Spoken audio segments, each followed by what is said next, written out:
Então, voltando, pessoal, vamos dar continuidade no assunto que a gente parou no vídeo anterior.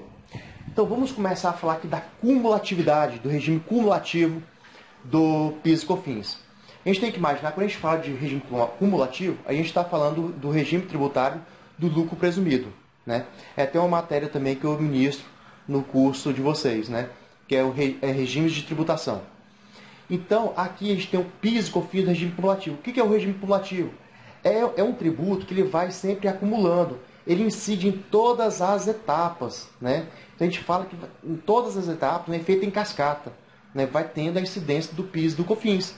Então, por exemplo, se o importador, né, ou a indústria recolhe o PIS, o atacadista, por exemplo, que comprou dessa empresa, vai recolher o PIS também quando fizer a venda. E vamos supor que o atacadista vendeu para o varejista. O varejista também vai recolher o PIS e COFINS quando vender, por exemplo, para o consumidor final. Então, você observa que há incidência em todas as etapas, diferentemente do regime não cumulativo. Quando a gente está falando da não cumulatividade, a gente está falando das empresas do regime do lucro real. Tá? Então, por exemplo, o exemplo que eu dei, a indústria, quando vende, por exemplo, para o atacadista, ela paga o PIS e COFINS, mas o atacadista se credita de PIS e COFINS sobre as entradas e debita quando ela vender, por exemplo, para o varejista. Então, no regime não cumulativo, a gente tem as situações dos débitos e dos créditos. E quando a gente diminui isso, a gente chega no valor do PIS e COFINS, tudo bem? Então, aqui no regime não cumulativo, né, está aí no artigo 2º da Lei 9.718, onde fala que o PIS e COFINS ele vai ter incidência sobre o quê? Vai ser calculado sobre o quê? Sobre o faturamento.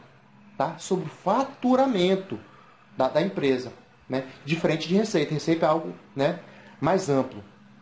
Então, tudo que ela vende, ela tem a tributação. Tá?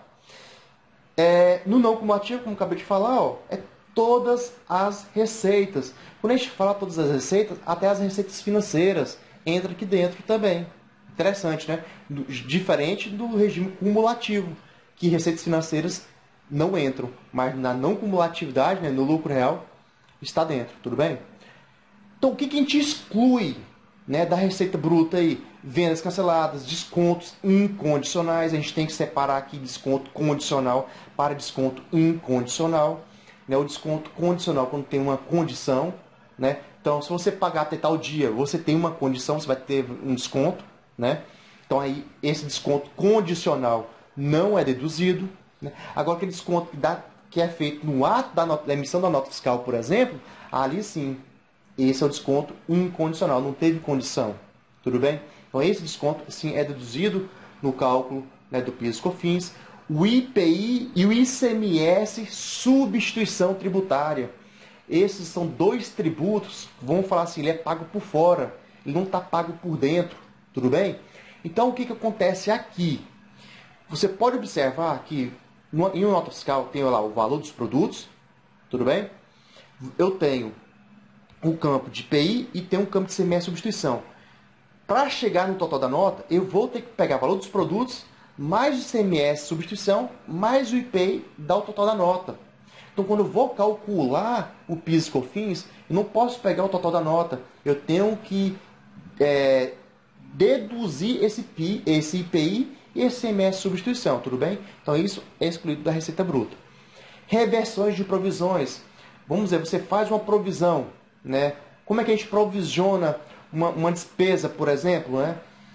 Eu debito uma conta de resultado e credito, por exemplo, uma obrigação lá no meu passivo, certo? Quando eu faço isso, eu estou reconhecendo uma despesa, né? E reconhecendo uma dívida. Só que, porventura, eu fiz lançamento indevido. Eu vou e faço o estorno dele. Então, esse estorno, ele vai lá para a conta de resultado. Então, eu não posso considerar essa reversão como uma receita. Tudo bem? A nível de cálculo. Apesar que, se você for analisar na estrutura de um plano de contas contábil, o ideal é que você lance isso numa conta lá de receita, né? Não na conta de receita de vendas, mas na conta lá de receita, né? Uma conta, por exemplo, chamada como recuperação, por exemplo, de despesas, tá? você lança lá, porque a gente tem que analisar a natureza das contas. Ativo, natureza devedora. Passivo, natureza credora. Receita, natureza credora. Despesa, natureza devedora. Então, se eu vou estornar, eu vou ter algo que eu estava debitando uma despesa. Então, eu vou ter que creditar uma conta de receita, certo? Então, isso vai ser o quê? Uma reversão. Então, essa reversão não pode ser considerado como receita para tributação. Outro ponto aqui, receita de venda de bens de ativo permanente, ou seja, de ativo imobilizado. Então, se eu vendo imobilizado, não é tributado de PIS e COFINS, tudo bem? Exportação. A exportação também não é tributada de PIS e COFINS, certo? Vamos dar continuidade aqui.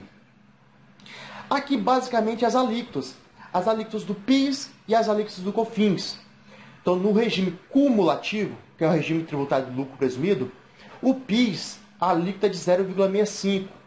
O COFINS é 3%. Tudo bem?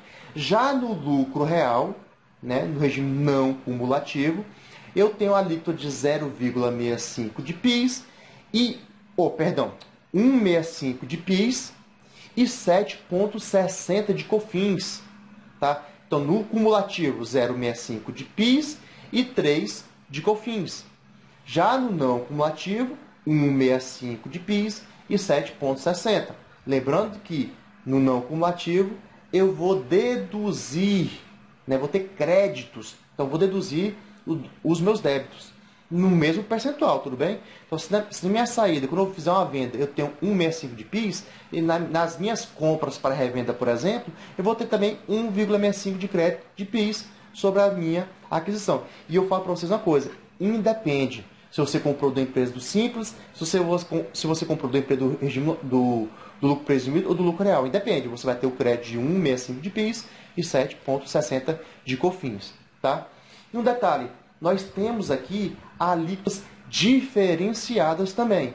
Eu não vou entrar muito no mérito aqui dessa questão, mas existe produtos que você recolhe, por exemplo, não é sobre a receita, e sim, por exemplo, sobre o metro cúbico, certo?